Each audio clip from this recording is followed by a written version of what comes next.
Tonight on KGW News, putting a price on nearly 30 minutes of fear atop an amusement park ride gone terribly wrong.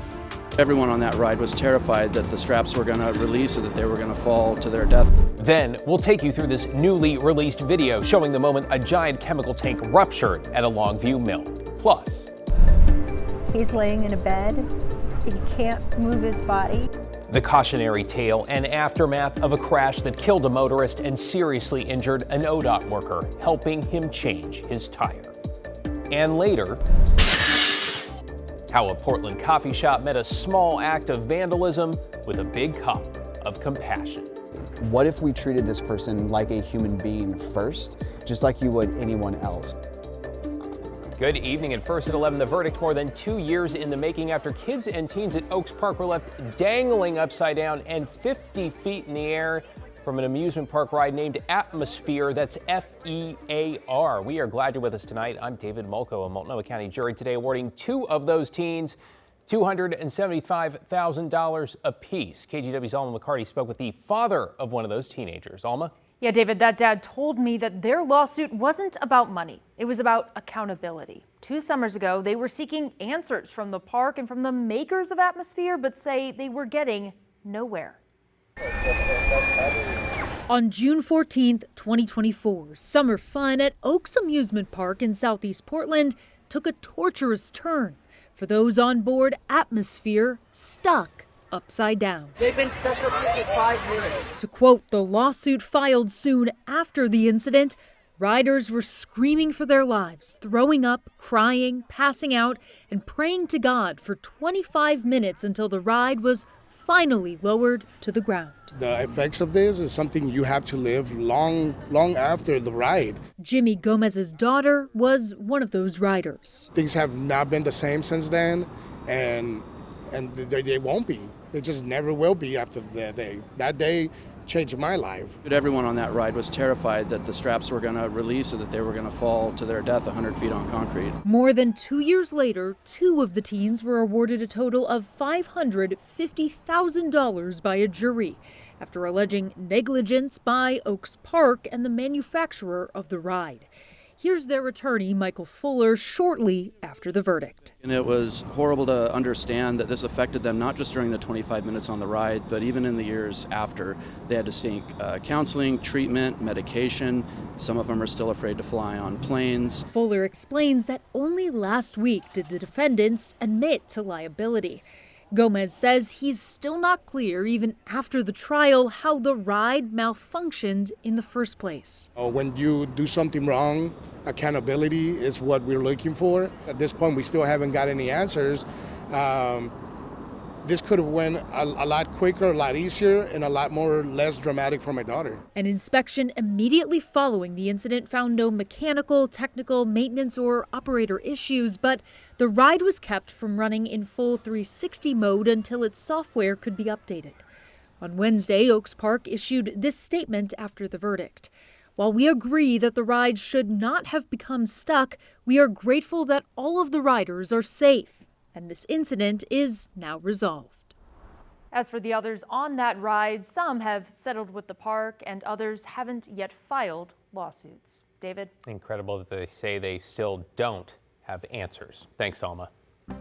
Let's get you caught up on tonight's other headlines now. An 18-year-old has been sentenced to 15 years in prison in connection with the death of a Portland minister. Jaden Joseph Serenana pleaded guilty to manslaughter and burglary for his role in the robbery that ended with 56-year-old Kevin Cooper shot and killed. Portland police say Cooper's family witnessed the crime last November. Serenana is the first of 5 people arrested in the case to be sentenced.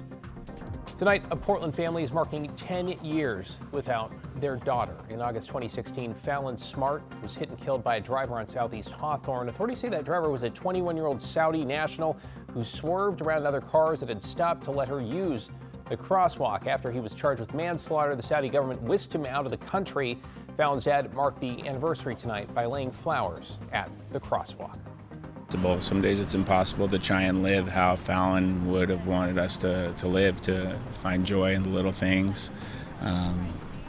And, you know, we try to keep together for our family and our community, but His message tonight: drive through every neighborhood like your child lives there, because someone's child does.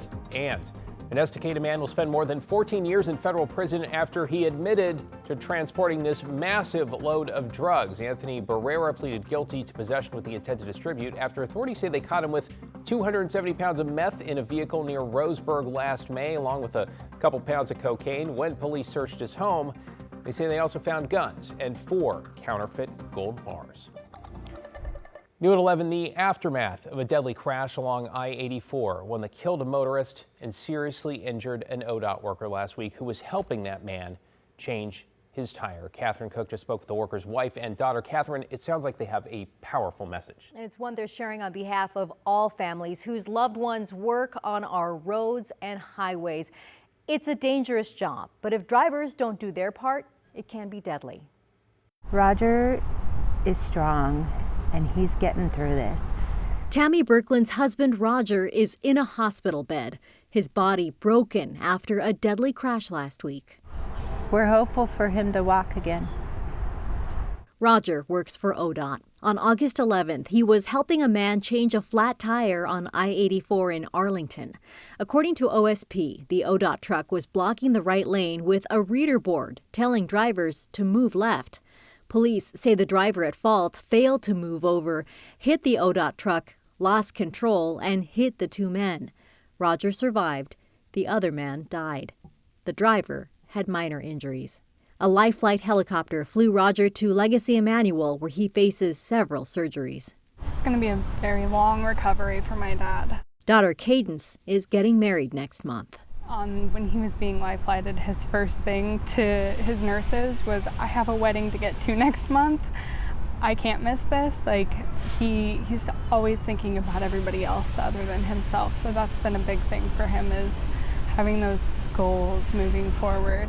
Roger's family started a GoFundMe to support his recovery, including ADA updates to their home, since he'll likely be in a wheelchair for some time. What they want most is for drivers to pay attention, respect road crews, and slow down. Typically, they're there because there is a danger to the rest of the public. They're removing whatever it is to help you, so help them. Like, there is a human beneath that vest that wants to go home to their family. The family is asking for prayers, not only for them, but for the families of the 2 other parties involved. The crash is under investigation. No charges have been filed. David. And we all have a duty to help them, don't we? Yes. Thanks, Catherine. It's a new surveillance video now from the Longview paper mill, and the images you will see in just a few moments that shed some light on that chemical tank failure. The collapse in May killed 11 workers and injured at least 8 others. A warning, especially considering the loss of life here. You may find the video disturbing. It shows the tank rupture from a distance, along with the immediate aftermath. Here's investigative reporter Evan Watson. The Cowlitz County Sheriff's Office shared the video in response to public records requests. It came from a security camera across the parking lot and shows the moment the tank failed, shortly after 7 in the morning on May 26th. At the top middle of the screen, the video shows when the white liquor tank collapsed. Liquid used to dissolve wood chips and turn them into paper pulp rushed out of the tank, and a cloud of steam formed. The immediate aftermath is mostly blocked by the vehicles and walls at the plant. But over the next 9 minutes, white liquor continued to spread across the parking lot. The video shows it reaching areas closer to the security camera, spilling into a nearby ditch. The tank failure is under investigation, and the paper mill remains mostly shut down. But this week, nearly 3 months after the tank failure that killed 11 people and injured at least 8 more, workers began dismantling tanks and installing new temporary tanks, a potential sign the plant could eventually reopen. Washington's Department of Labor and Industry says it could take up to 6 months to complete their investigation. The Nippon Dynawave Company says it will continue paying employees who can't work because of the shutdown through October 11th. Evan Watson reporting. Keep you posted there. Okay, to a live look from our Salem Sky Camera on this Wednesday night, halfway through a week that seems to be showing us its summer best. And Matt, it sounds like we are on track for more. We really are. It's going to be another great day tomorrow, a little bit on the warm side, but below 90.